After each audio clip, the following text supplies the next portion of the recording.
Boa noite, meu irmão, boa noite, minha irmã. A paz do Senhor, mais uma quarta-feira que nós podemos nos assentar para ouvir a voz do Senhor e aprender um pouco mais a respeito da Igreja de Cristo.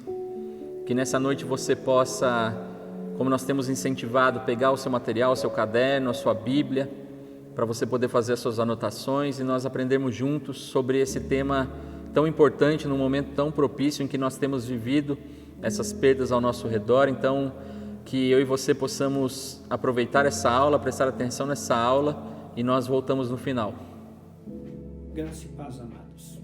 Eu tenho certeza absoluta que todas as pessoas que estão me vendo e ouvindo esta mensagem, de alguma maneira já esteve ou já teve, melhor colocado, a perda de um ente querido. A morte é uma realidade das nossas vidas. E nesse tempo de pandemia de coronavírus, onde mais de 100 mil brasileiros perderam a sua vida, dificilmente nós vamos encontrar um outro momento nesse país em que a morte esteja tão presente, tão real como realmente ela é. E mesmo sem essa pandemia, a verdade é que todos nós, de alguma maneira, já tivemos contato com a morte. Eu lembro que quando eu cheguei em São Paulo, há 20 anos atrás, por coincidência ou não, aí mesmo em Caçapava, o ônibus parou e era um acidente na Dutra. E os bombeiros estavam serrando uma carreta para tirar um homem. E eu olhei pela janela e a cena foi horrorosa. O homem tinha quase se partido ao meio.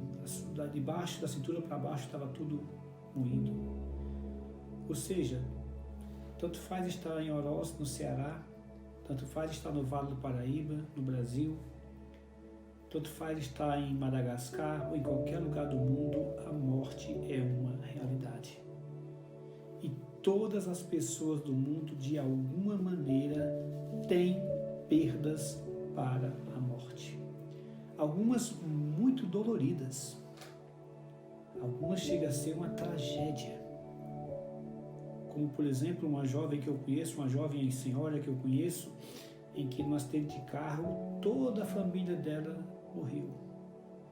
Ela era, na época, uma criança com 5, 7 anos de idade. E foi a única sobrevivente. Hoje é uma senhora casada, dentista, tal. Mas é uma tragédia, é um contato muito doído com a morte. Outros talvez não seja tão trágico assim, mas perdem um ente querido que isso causa uma dor profunda. E nós estamos acompanhando os nossos irmãos e irmãs em Cristo sofrerem. Nesse tempo que estamos passando com perdas irreparáveis, pai, mãe, filhos, e por aí vai. Isso levanta uma pergunta: o que fazer como cristãos diante de perdas tão difíceis, e nesse caso que eu estou dando ênfase, perdas de vida? O que fazer como cristãos diante de perdas irreparáveis, perdas que vão trazer grande dor para as nossas vidas? É sobre isso que eu queria tratar nesta noite. Como lidar com perdas. Eu quero começar dizendo para meus irmãos o seguinte, logo de início. Eu gostaria muito que você gravasse o que eu vou falar agora. Para lidar com perdas difíceis, Deus é o melhor remédio. Vou repetir. Para lidar com perdas difíceis, Deus é o melhor remédio. Eu estou colocando ênfase na perda da vida porque é o valor mais alto. Mas o que eu vou ensinar para os meus amados irmãos agora, isso vale para qualquer situação. Isso vale para a perda, por exemplo, de um relacionamento matrimonial, em que as pessoas sofrem, ou pelo menos uma pessoa vai sofrer mais. talvez até mais se tiver filhos, né? Vão sofrer muito mais as crianças. Isso vale para a pessoa que teve uma perda financeira, perdeu um emprego, perdeu um sonho. Isso vale para qualquer perda. Eu estou dando ênfase, repito, nessa questão da vida, pelo momento que nós estamos vivendo e porque a perda de uma vida é a dor maior que nós podemos conceber debaixo deste céu. É bem verdade que a perda de um amor, para algumas pessoas, é como se fosse uma morte. E até tem razão de ser, porque o amor é algo precioso. E como nós vamos ver daqui a pouco, vou adiantar, o amor é o único antídoto que nós temos para a maior perda, que é a vida. O amor é o único antídoto que vence ou que já venceu a morte, como nós vamos ver no final. Mas voltando para a nossa introdução aqui, para lidar com perdas difíceis, Deus é o melhor remédio. Abram suas Bíblias para João capítulo 11. Os irmãos vão lembrar que há pouco tempo atrás, 2, 3 meses atrás, eu preguei nessa passagem de João capítulo 11. Essa passagem é riquíssima e, só para você ter ideia, compêndios, monografias, livros foram escritos somente nesta passagem de João capítulo 11. Para você ter uma ideia,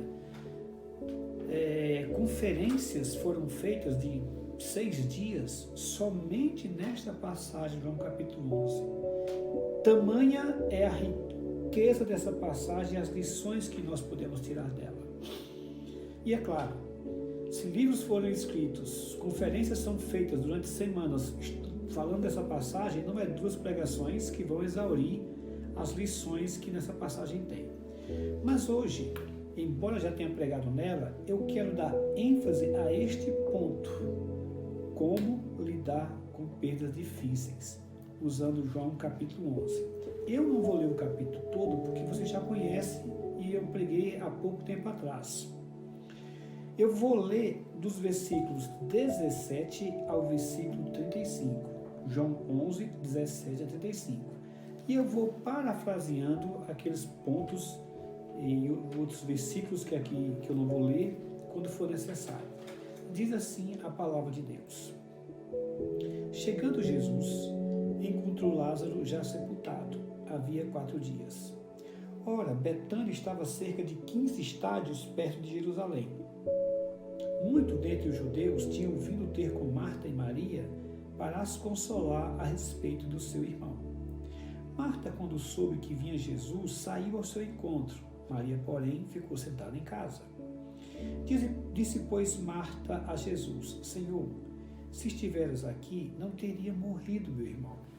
Mas também sei que mesmo agora, tudo quanto pedires a Deus, Deus tu concederá. Declarou-lhe Jesus: Teu irmão há de ressurgir. Eu sei, replicou Marta, que ele há de ressurgir na ressurreição no último dia. Disse-lhe Jesus: Eu sou a ressurreição e a vida. Quem crê em mim, ainda que morra, viverá. E todo o que vive e crê em mim, não morrerá eternamente. Crês isto? Sim, Senhor, respondeu ela. Eu tenho crido que tu és o Cristo, o Filho de Deus, que devia vir ao mundo. Tendo dito isso, retirou-se e chamou Maria, sua irmã, e lhe disse em particular: O mestre chegou e te chama. Ela, ouvindo isto, levantou-se depressa e foi ter com ele. Pois Jesus ainda não tinha entrado na aldeia, mas permanecia onde Marta se avistara com ele. Os judeus que estavam com Maria em casa e a consolavam, vendo-a levantar-se depressa e sair, seguiram-no, supondo que ela ia ao túmulo para chorar. Quando Maria chegou ao lugar onde estava Jesus, ao vê-lo, lançou-lhe-se aos pés, dizendo: Senhor, se estiveres aqui, meu irmão não teria morrido. Jesus, vendo-a chorar, e bem assim os judeus que a acompanhavam, agitou-se no espírito e comoveu-se. E perguntou: Onde o sepultastes? Eles lhes responderam: Senhor, vem ver. Jesus chorou. Até aqui é suficiente. Vamos ver o contexto, como eu sempre faço, para você entender, porque o contexto é fundamental para entender a passagem. Jesus, há pouco tempo atrás, tinha estado em Jerusalém, e quando ele estava em Jerusalém, como eu falei nas outras pregações, ele geralmente, ou sempre, para ser sincero, se hospedava na casa de Marta, Maria e Lázaro. Esta era uma família abastada, rica, de importância naquela região, e que tinha uma propriedade a 3 quilômetros de Jerusalém. Jesus, quando estava para Jerusalém, sempre queria Jerusalém, principalmente naquelas festas, ele passava o dia em Jerusalém e à noite dormia na casa de Lázaro, Maria e Marta. Como eu repito, a aldeia de Betânia fica a 3 quilômetros de Jerusalém. Então era o local onde Jesus dormia, sempre que ia para Jerusalém, era o local onde Jesus se hospedava. Todos os três eram seguidores de Jesus Cristo. Todos eles amavam a Jesus Cristo, serviam a Jesus Cristo e até onde nós entendemos eram amigos íntimos, próximos de Jesus. E não era só que eles amavam Jesus, mas Jesus também os amava, isso é importante. E como eu disse naquela pregação, 3 vezes no texto nós temos o testemunho de que Jesus os amava. Por exemplo, no capítulo 3, quando eles mandam chamar Jesus, está enfermo aqueles a quem amas, ou seja, Marta e Maria, quando manda chamar Jesus, manda testemunhando: Senhor, está enfermo aquele a quem tu amas. Quando chega no versículo 5, ora, amava Jesus a Marta e a sua irmã e a Lázaro. É o testemunho de João ou do Espírito Santo, como você queira colocar. Ou seja, o testemunho de Deus. Jesus amava a Marta, a Maria e a Lázaro. E quando chega no versículo 36, quando Jesus chora, versículo que eu parei de ler, os próprios judeus reconhecem: vede quanto ele o amava. Então, essa família que amava Jesus, que Jesus os amava, estão passando por uma perda terrível, por uma dor terrível, a morte de Lázaro. Além disso que eu falei, dessa aldeia ficar a 3 quilômetros, de ser um local onde Jesus se hospedava, deles serem amigos íntimos de Jesus, discípulos de Jesus, seguidores de Jesus, também de ser uma família importante para Jesus, quando Jesus chegou em Jerusalém, um pouquinho antes, algumas semanas antes, houve uma forte perseguição dos judeus e os próprios judeus já tinham decretado matá-lo. Antes mesmo da ressurreição de Lázaro, os judeus já tinham decretado matá-lo, lá quando Jesus curou o cego. É bom lembrar disso. E por causa dessa forte perseguição, Jesus se afastou um pouco mais para uma outra região. E quando ele se afastou, nesse período Lázaro adoeceu. Nós não sabemos exatamente o que ele teve. Alguns acham que foi uma questão cardíaca, tipo um ataque cardíaco. Nós não sabemos, um aneurisma, alguma coisa desse tipo. Então elas, sabendo onde Jesus tinha ido, mandam mensageiros avisar Jesus que Lázaro está muito mal, está doente, e a doença parece ser uma coisa extremamente grave, em que caminhava para a morte. Jesus então recebe a notícia, e quando Jesus recebe a notícia, ele de imediato não volta. Diz o texto que depois que ele recebeu a notícia, demorou-se ainda mais 2 dias no local onde estava, fazendo com que, quando ele chegasse até Lázaro, esse prazo, esse espaço de tempo, durasse já 4 dias que Lázaro já tinha não só morrido, mas como também já tinha sido sepultado. Isso está no versículo 6. Quando, pois, soube que Lázaro estava doente, ainda se demorou 2 dias no lugar onde estava. Ou seja, ele só volta, ele só chega em Betânia 4 dias depois. E aqui tem uma coisa importante que eu queria falar para você, que pouca gente sabe. Ou nem todo mundo sabe, eu acho que fica melhor colocado. Por que é que Jesus demorou 4 dias para chegar até Lázaro? Se Lázaro não tinha esse tempo, não tinha esse prazo, o que acontece comigo e com você? Por que que Deus muitas vezes demora a responder nossas orações e algumas coisas, e algumas delas não é nem 4 dias, 40 anos, até mais. Como eu falei na outra mensagem, Deus nunca se atrasa, Deus nunca perde a hora. Nós é que achamos isso. Mas dentro do plano de Deus, da vontade de Deus, Deus nunca falha, Deus nunca chega atrasado. A questão é que quando nós suplicamos a Deus, quando nós fazemos nossas orações, nossa súplica a Deus, até mesmo daqueles milagres urgentes que nós precisamos, nós temos que entender que existem 3 respostas de Deus para nós sobre aquilo que nós pedimos. A primeira é sim. A segunda é não. E a terceira é espere. Não é ainda o tempo. Qualquer que seja a resposta de Deus, você pode ter certeza absoluta que Deus sempre vai fazer o melhor para nós. Mesmo que nós não entendamos a princípio, mesmo que nós não entendamos durante muito tempo, ou até partamos daqui sem entender. A verdade revelada nas Escrituras é que Deus sempre faz o melhor por nós, mesmo sem nós entendermos. E a grande prova disso é a cruz de Cristo. Jesus pediu para Deus passar dele o cálice, se for possível, passa de mim esse cálice. Lembrando que esse se for possível que Jesus fala para Deus não é se o Senhor puder, se o Senhor desejar, se o Senhor tiver poder para fazer isso, não é nesse sentido. Se tiver de acordo com o teu plano, se tiver de acordo com a tua vontade, passa de mim este cálice. Mas não seja feita a minha vontade, sim a tua vontade. Se não tiver de acordo com a tua vontade, com o teu plano, então me ajuda a aceitar, a passar por essa prova, por essa provação.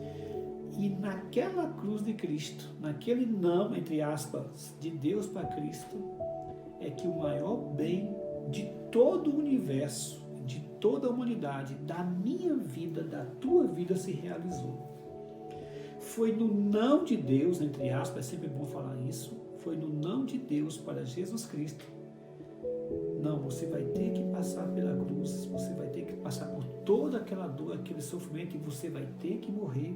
Deus permitiu que o seu filho morresse para que um bem maior fosse produzido. E não só um bem maior, o principal propósito, a glória de Deus.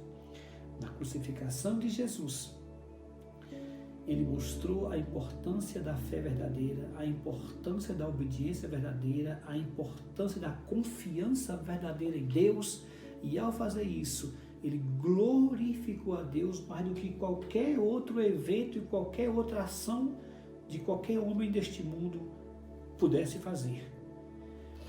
Ele glorificou mais a Deus naquela cruz, e ao fazer tudo isso, Deus produziu um bem maior para todos nós, porque por causa daquele sacrifício, por causa daquela cruz, por causa daquela dor, por causa daquele sofrimento, é que hoje nós temos a salvação e a vida eterna. Assim, Jesus demora 4 dias para chegar. E o importante nesse ponto, dessa demora dele, veja bem, havia uma crença entre os judeus, geralmente os judeus mais cabalísticos, mas não só os cabalísticos, mesmo os judeus mais tradicionais, de que quando uma pessoa morria, o corpo, a alma da pessoa perambulava ainda 3 dias ao redor do corpo, querendo voltar para o corpo. Essa era uma crença. Inclusive, isso está registrado nos livros judaicos, certo? Uma Midrash fala sobre isso e o Talmud também fala sobre isso. Um tratado rabínico que é um comentário do Antigo Testamento. E o Talmud fala isso, dessa ideia de que a alma vagueia sobre o corpo do defunto, do morto, até 3 dias. No 4º dia, quando a decomposição já está bem avançada, aí já não tem mais como o espírito voltar ao corpo. por isso que Jesus demora então mais 2 dias e quando chega lá, Lázaro já está sepultado 4 dias. Eu repito, essa era uma crença que havia entre os judeus. Não todos os judeus acreditavam nisso, nem todos acreditavam nisso, mas boa parte, inclusive muitos eruditos judeus, acreditavam assim. E alguns acham que é baseado naquela ressurreição do filho da viúva de Sarepta, que Eliseu se deita 3 vezes sobre o corpo da criança. E uma outra passagem do Antigo Testamento, uma outra ressurreição, que agora me fugiu da memória. E baseado nisso, um rabino judeu criou, entre aspas, esse dogma de que o Espírito poderia voltar até 3 dias. Então é por esse motivo que Jesus, ele chega no 4º dia do sepultamento, para deixar bem claro, tanto para os judeus que não acreditavam nesse dogma, quanto para aqueles religiosos que acreditavam nesse dogma, que Lázaro realmente estava morto por todas as crenças e que não havia nada, nenhum evento natural ou algum evento místico que o trouxesse à vida. Se ele retornou à vida, retornou única e exclusivamente pelo poder de Deus. É por isso que ele demora, então, 4 dias. Então ele chega lá. Diz o texto que ele não entra na aldeia. Lembre-se que ele tinha acabado de sair de Jerusalém, extremamente perseguido pelos judeus e com o decreto de morte. Então ele fica na aldeia. E Marta sabe que Jesus acabou de chegar, mas não entrou na casa. E uma coisa interessante, meus irmãos, é que os judeus foram de Jerusalém para Betânia para consolar Marta e Maria, o que mostra a importância dessa família. Não era só que eles eram ricos, não, é que eram pessoas bem quistas na sociedade, bem conhecidas.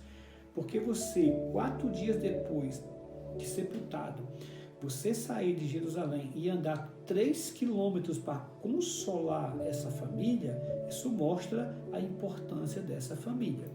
Muito bem. Então avisam para Marta, Jesus chegou, e Marta vai ao encontro dele.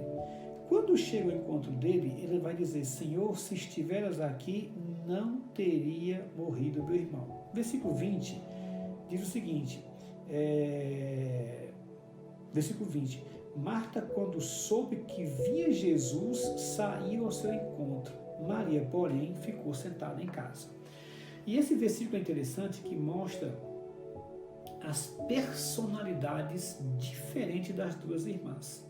Se você lembra aquele episódio em que Jesus, uma outra vez, foi para a casa de Marta e Maria, e que Marta estava, agitada, correndo de um lado para o outro, faz isso, faz aquilo, enquanto que Maria quedava-se sentada aos pés de Jesus, ouvindo os seus ensinamentos. E Marta, naquela agitação, pede até a Jesus para reclamar de Maria, para Maria ir ajudá-la.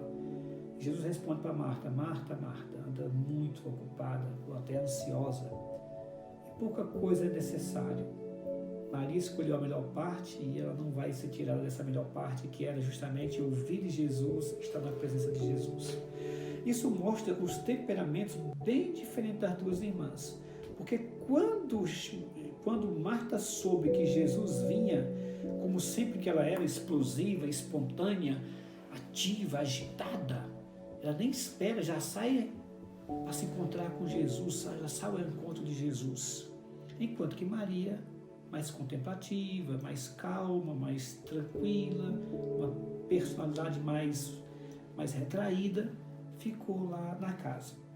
E ela chega para Jesus e diz: Senhor, se estiveres aqui, não teria morrido meu irmão. Pois muito bem. Daqui para frente, eu quero mostrar para os meus amados irmãos 4 motivos para lidar com perdas difíceis. 4 lições nesta passagem bíblica para lidar com perdas difíceis. Porque, como eu disse no começo, para lidar com perdas difíceis, Deus é o melhor remédio. E por que Deus é o melhor remédio? Marta, quando soube que Jesus via, saiu ao encontro dele.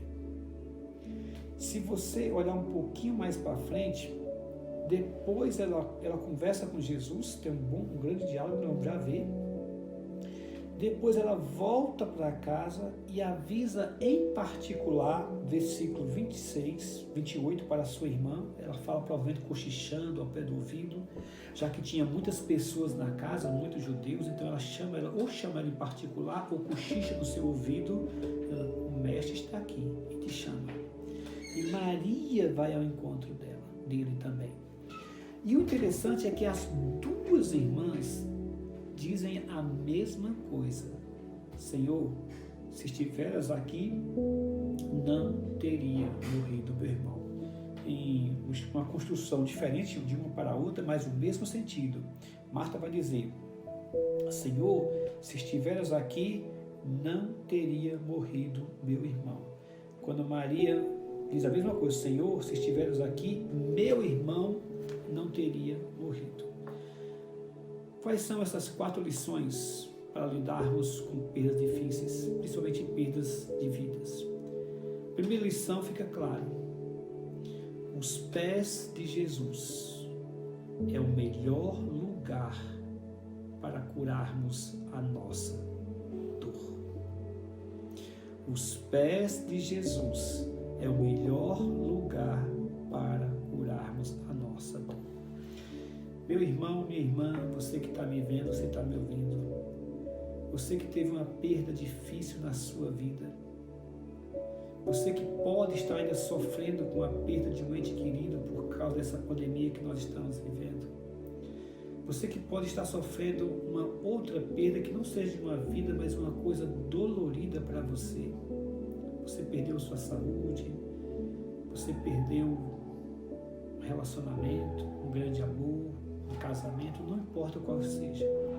Eu posso lhe afirmar que os pés de Jesus é o melhor lugar para curarmos a nossa dor.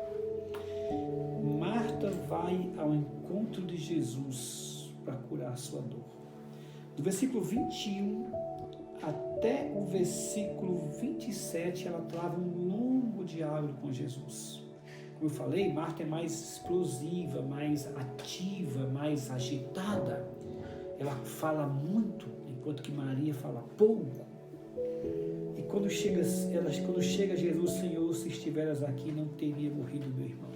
Muitas pessoas acham que essa frase de Maria é uma negação da fé dela em Jesus. No entanto, outros tantos acreditam que não é isso. Que na realidade ela continua tendo fé em Jesus. Quando ela diz, se o Senhor estivesse aqui, não teria morrido meu irmão, ela está dizendo, Senhor, se o Senhor estivesse aqui, eu sei que o Senhor tem poder suficiente para impedir que meu irmão morresse. Ela sabia dos milagres de Jesus. Aliás, o Evangelho de João foi escrito, ele descreve 7 milagres de Jesus, cada milagre com uma longa explicação. Por que João escolheu apenas 7 milagres? Ele vai dizer no final do seu livro que Jesus fez muitos outros sinais, muitos outros milagres que não caberiam no mundo todo. Mas que estes aqui foram escritos para que nós creiamos que Jesus é o Filho de Deus, o Senhor, o Salvador, o Messias que devia vir ao mundo. Portanto, ele escolheu 7 milagres dos inúmeros que Cristo fez para cada milagre ele explicar quem Jesus é e por que nós devemos ter fé nele. Esse milagre aqui do capítulo 11, aliás, é o ápice dos milagres de Jesus no Evangelho de João. Jesus tem poder sobre os demônios, ao expulsar os demônios dos endemoniados. Jesus tem poder sobre a matéria, ao multiplicar os pães. Jesus tem poder sobre as forças da natureza, ao acalmar tempestades. Jesus tem poder sobre os anjos, sobre os seres espirituais, e Jesus tem poder sobre o maior de todos os inimigos, a morte, porque Ele é o juiz de vivos e de mortos, Ele é o Senhor da vida. Então, o milagre de Lázaro é para nos ensinar, para nos mostrar que Jesus tem poder, sim, sobre a morte, e só Ele tem esse poder. Só Ele e mais ninguém venceu a morte. Marta sabia de tudo isso. por isso, na sua dor, no seu sofrimento, que realmente era grande, o lugar em que ela escolheu para curar esta dor foi os pés de Jesus Cristo. Meu irmãozinho, minha irmãzinha, você que está me vendo, não é porque um ente querido seu morreu que você deve perder a fé em Jesus, se afastar de Jesus ou duvidar do poder de Jesus, da graça de Jesus, da misericórdia de Jesus. Não. Isto está registrado na Bíblia para nós sabermos disto. Não, é o contrário. O melhor lugar para curar as nossas dores são os pés de Jesus. Não é no bar enchendo a cara de cachaça, não é se entupindo de drogas, não é saindo da igreja, não é fugindo de Deus, não é sem querer pensar em Deus, não é afundando no mundo que você vai curar a sua dor. E sim, nos pés de Jesus, porque os pés de Jesus é o melhor lugar para curarmos a nossa dor. Foi para lá que Marta foi e foi para lá que Maria foi. Se você abrir sua Bíblia no Salmo 56, versículo 8, eu peço a você, em nome de Jesus e a todos os meus amados irmãos que ouvirem essa mensagem, que grave este versículo, porque é um dos mais belos versículos da Bíblia. Salmo 56, versículo 8. Marque este versículo, a minha Bíblia está marcadinho, todo o Salmo 56. Mas o versículo 8 chama a sua atenção. Contastes os meus passos quando sofri perseguições. Recolhestes as minhas lágrimas no teu odre. Não estão elas inscritas no teu livro? Isso aqui é o coração de um adorador, dizendo: olha, as minhas lágrimas Deus recolheu no seu odre. Odre era um objeto precioso naquele tempo. Era no odre que você guardava o bom vinho. Era no odre que você guardava a água tão necessária para as longas caminhadas, muitas vezes por aqueles desertos. Ele está dizendo que no odre precioso de Deus, Deus recolheu as nossas lágrimas. Cada lágrima sua, por qualquer que seja a perda, Deus recolheu no seu odre. As lágrimas da sua igreja, da igreja de Cristo, eu até me emociono, até me arrepio, eu até peço perdão. Cada lágrima da igreja do Senhor e Salvador Jesus Cristo estão nos odres de Deus. É lá o melhor lugar para chorar. É lá o melhor lugar para desabafar, como Marta fez aqui. Esse longo discurso, ela fala. Tem coisas que ela entende, tem coisas que ela não entende, tem coisas que ela fala que não tem muito sentido, se contradiz na frente, mas ela desabafa, ela fala. É a personalidade dela. Algumas pessoas no meio de grande dor têm a tendência de falar muito, de desabafar. E é bom mesmo fazer isso. Tem outras que já se recolhem. Marta falava muito, Maria falava pouco. Mas falando muito, falando pouco, desabafando muito, desabafando pouco, o lugar para fazer isso é aos pés de Jesus Cristo. A minha personalidade é de me calar, igual de Maria.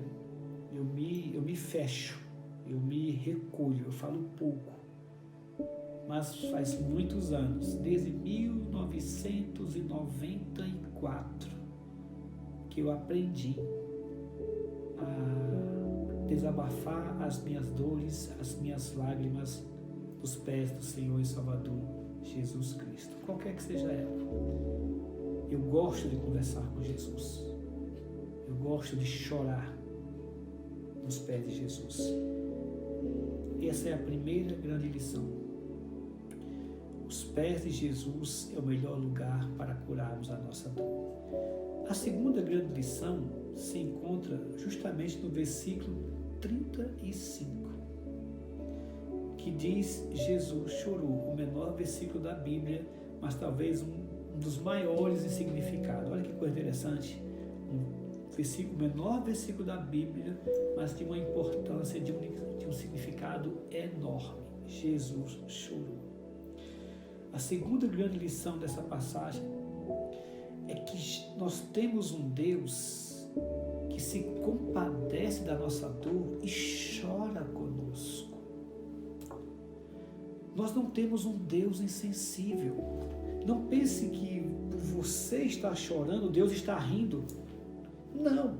Ou Deus não está nem aí para a tua dor. Não.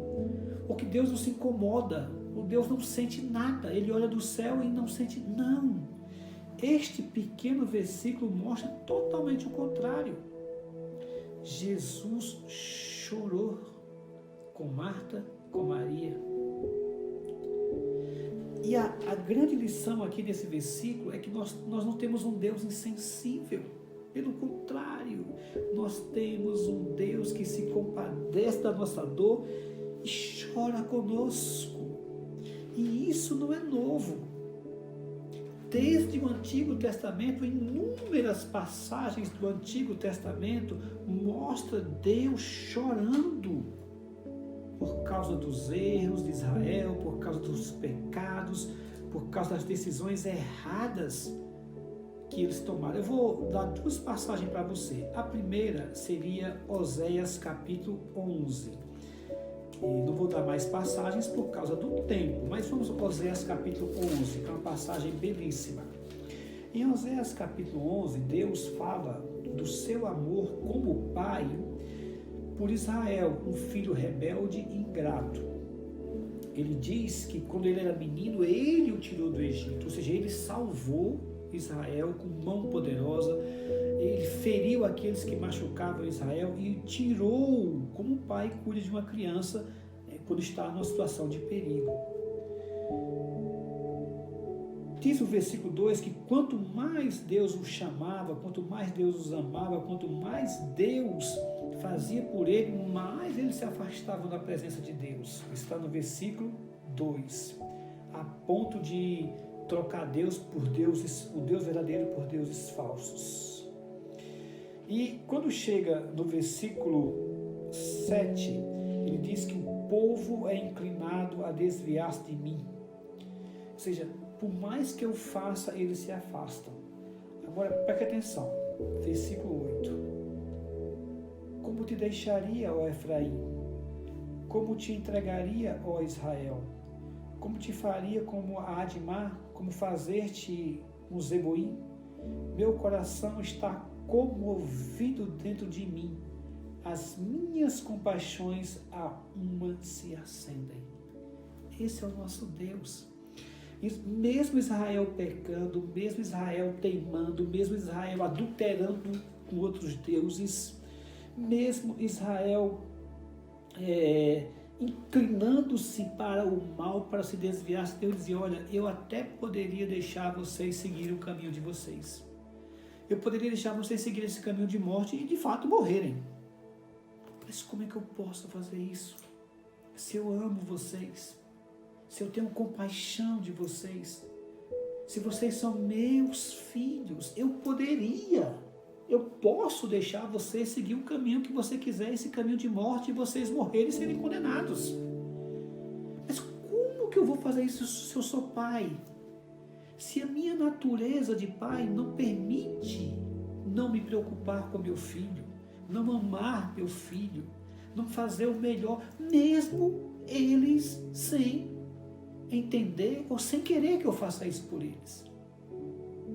Mesmo eles querendo seguir esse caminho de morte, que eu poderia deixar, a minha natureza não permite, porque eu amo, eu tenho compaixão de vocês.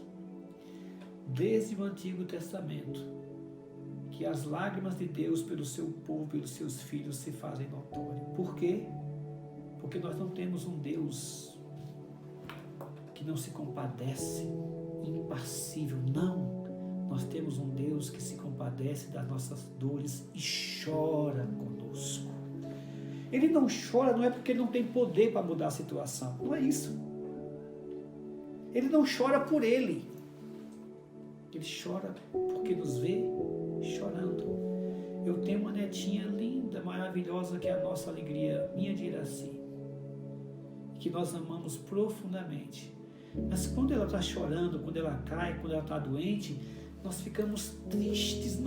Se pudéssemos, nós ficaríamos doentes no lugar dela. Por quê? Porque nós amamos e nós nos compadecemos.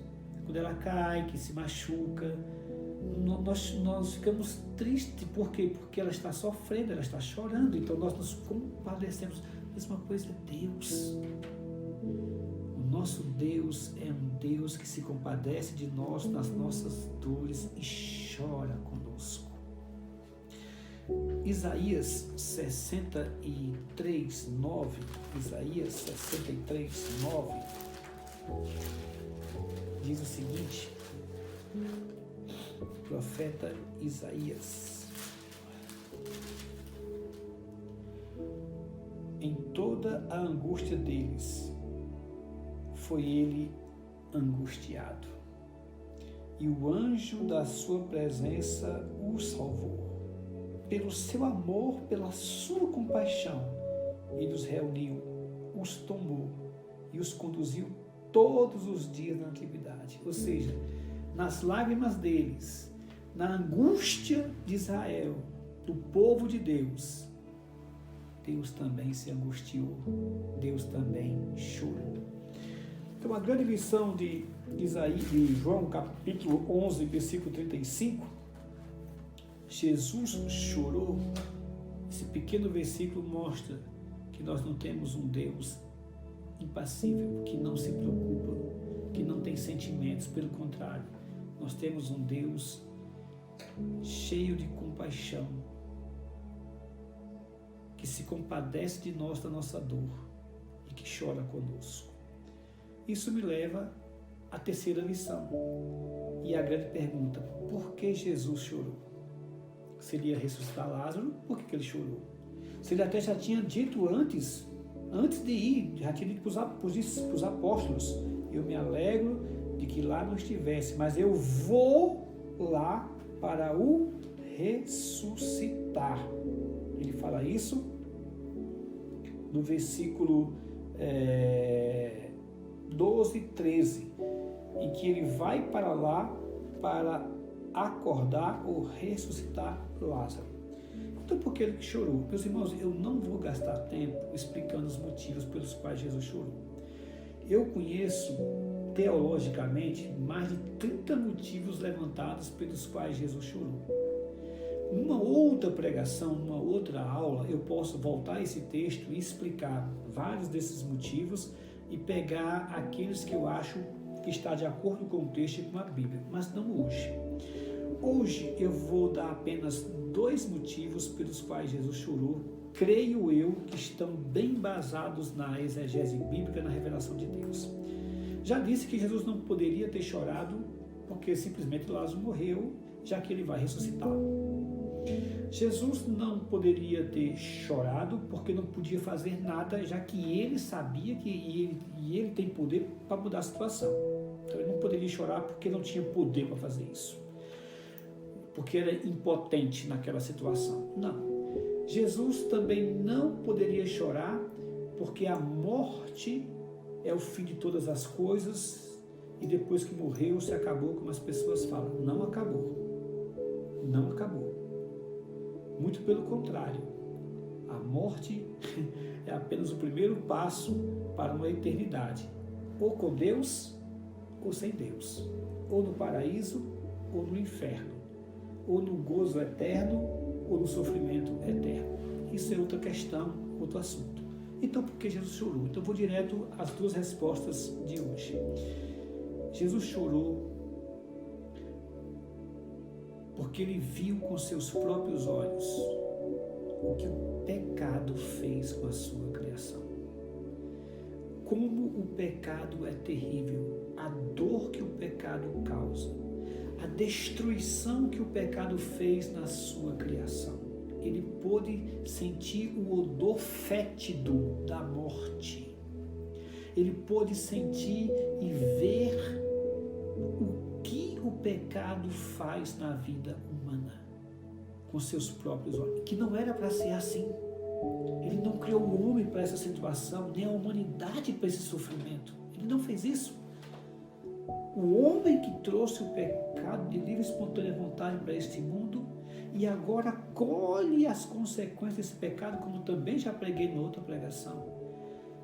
Mas o próprio homem às vezes não enxerga o tamanho que é a destruição que o pecado faz. E Jesus pôde ver isso.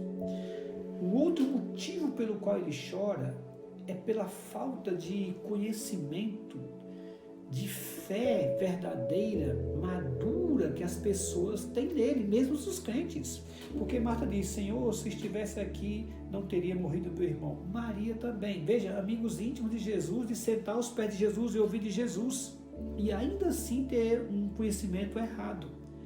Ora, na cabeça deles, Jesus teria salvado Lázaro só se tivesse chegado antes dele morrer. Se Jesus tivesse chegado 1 segundo antes de Lázaro morrer, na cabeça das irmãs, e provavelmente daqueles judeus, ele teria feito o milagre. Mas depois que morreu, aí não tinha mais o que fazer. E é por isso que Jesus chora. Pela essa falta de conhecimento dele e nele. Por aquela fé ainda imatura. E eu costumo muito dizer que Lázaro não estava na UTI. Lázaro estava depois da UTI. E esse milagre de Jesus, essa terceira lição que eu quero passar para os meus amados irmãos, é isso que Jesus está dizendo. Não há problema aqui que Deus não possa resolver. Por isso que os pés de Jesus é o melhor lugar para curarmos a nossa dor. Por isso que quando nós vamos a Jesus, nós temos um Deus que se compadece da nossa dor e chora conosco. Mas também Jesus, ele tem o poder para curar qualquer que seja a nossa dor, qualquer que seja o nosso problema. E ele curou aqui todos os problemas daquela família. É bem verdade que Lázaro vai morrer de novo depois. Marta vai morrer, Maria vai morrer. Mas a lição ficou clara. Você não precisa se desesperar, se afundar numa desesperança, numa dor, porque Jesus, ele venceu o maior de todos os inimigos. E essa terceira lição aqui para nós é importantíssima. Os nossos amados que morreram em Cristo Jesus não morreram. Quem tem um filho tem a vida eterna. Nós temos essa esperança. Nós iremos ressuscitar, é o que Jesus está dizendo aqui. E se Jesus quisesse que nenhum deles tivesse morrido, se fosse o plano de Deus, nenhum morreria. E aqueles que morreram em Cristo Jesus também não morreram. Então, meu irmão, o melhor lugar para curar nossas dores é os pés de Jesus. Os pés de Jesus é o melhor lugar para curar a nossa dor, porque Jesus é um Deus que se compadece de nós e chora conosco. Porque Jesus tem todo o poder para curar toda e qualquer dor. E por último, Jesus é o melhor lugar para curarmos as nossas dores, porque Jesus é a nossa esperança. Nenhuma tristeza, meus irmãos, por maior que seja a sua tristeza, por maior que seja a sua dor, nenhuma dor, nenhuma tristeza pode matar a nossa esperança. Como eu disse, Jesus não chorou por ele. Jesus não chorou por ele, Jesus chora por nós. E chora quando ele olha para nós e vê que nós estamos sem esperança. Porque nós somos o único povo da terra. O único povo da terra que tem uma esperança eterna somos nós. Eu sei que a morte causa essa dor. Eu sei que a morte, principalmente de entes queridos, marca muito. Nesses 3 meses eu perdi 2 amigos preciosos para mim, preciosos. Um lá no Ceará, Félix, meu amigo de infância, e o pastor Jurandir, que é um amigo que eu tenho em alta conta. O que me dá esperança é saber que Jesus Cristo é a nossa esperança. É saber que Jesus Cristo está no controle das nossas vidas. Você tem que entender, meu amado irmão, minha amada irmã, e eu já começo a encerrar, que o maior interesse de Deus não é nos poupar do sofrimento,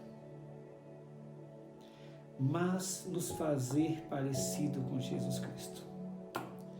E para nos fazer parecido com Jesus Cristo, Deus vai permitindo nas nossas vidas muitas vezes lágrimas. Em algumas vidas, em algumas pessoas, muitas lágrimas, para que ele consiga se parecer com Jesus. Veja o que eu estou te falando agora. Jesus não poupou as lágrimas de Marta. Jesus não poupou as lágrimas de Maria. Jesus não poupou as lágrimas de Israel. E o próprio Deus não poupou as suas próprias lágrimas. Jesus não poupou as suas próprias lágrimas. Por que pouparia as minhas e as tuas? Se muitas vezes é com estas lágrimas que você vai glorificar mais a Deus. Se é com estas lágrimas que você vai voltar para Deus. Se é com essas lágrimas que você vai voltar a amar Jesus Cristo. Se é com estas lágrimas que você vai procurar a andar no caminho de Deus, no caminho de Cristo. Se é com estas lágrimas que Deus vai usar para fazer você mais parecido com Cristo. E ao fazer isso, Deus é glorificado e o maior bem é produzido na minha vida e na tua vida. Então eu quero encerrar essa mensagem afirmando para todos nós, para lidar com perdas difíceis, Deus é o melhor remédio. Por quê? Primeiro, porque os pés de Jesus é o melhor lugar para curarmos a nossa dor. Segundo, porque temos um Deus que se compadece de nós e chora conosco. Terceiro, porque Jesus tem todo o poder para resolver as nossas dores, as nossas perdas. E quarto e último lugar, porque Jesus é a nossa esperança. Nós somos o único povo que temos uma esperança certa, uma esperança verdadeira, uma esperança eterna. A prioridade de Deus nas nossas vidas é nos fazer conhecedor dele e aumentar a nossa fé. O que Deus mais deseja na minha vida e na tua vida, como Deus bom e gracioso que Ele é que nós o conheçamos mais ainda. E ao conhecê-lo, Deus possa fazer em nós, aumentar em nós a nossa fé. E uma vez que nós temos fé em Jesus Cristo, a nossa fé cresce. Nós vamos entender que os pés de Jesus é o melhor lugar para curarmos a nossa dor. Que quando eu estou chorando, quando eu estou sofrendo, Jesus chora conosco, sofre conosco. Ele não é insensível à nossa dor. Nós podemos ver que é nele e somente nele que nós vamos encontrar o poder para curar nossas feridas, para sarar nossas dores e nos levantar para caminhar. E nós vamos entender que Jesus é a nossa esperança. Que Deus vos abençoe. Amém. Glória a Deus por mais essa aula abençoada. Que eu e você possamos refletir a respeito disso no restante dessa semana. Não se esqueça que na quinta-feira, amanhã, aqui no nosso canal também, às 10 horas da manhã, nós temos mais um vídeo da série Te Faça um Desafio, que você possa assistir junto com seus filhos, você possa também ser alimentado por esse desafio, por esse tema. Na sexta-feira nós teremos a nossa reunião de oração, que vai ser presencial, mas também vai ser transmitida na nossa página do Facebook. Então, se você deseja participar conosco presencialmente, você deve fazer a sua inscrição ali no link enviado nos grupos de membros. E se você não pode vir, você vai poder assistir essa celebração, o início dessa reunião de oração, às 19h30 ali na nossa página do Facebook. Então, se você entrar no Facebook e procurar por Cieb Caçapava, você vai encontrar a nossa página e às 19h30 a gente vai iniciar essa transmissão ao vivo. Não deixe de orar na sexta-feira e se juntar a nós nessa noite de oração ao Senhor. E no sábado nós teremos uma live para os casais. Se o Senhor permitir, no domingo, nós estamos de volta aqui no nosso canal do YouTube para mais 2 celebrações online. Que Deus te abençoe, que Ele te guarde, que Ele faça resplandecer o rosto dele sobre as nossas vidas e continue cuidando de todos nós, em nome de Jesus. Amém. Deus te abençoe e uma boa noite.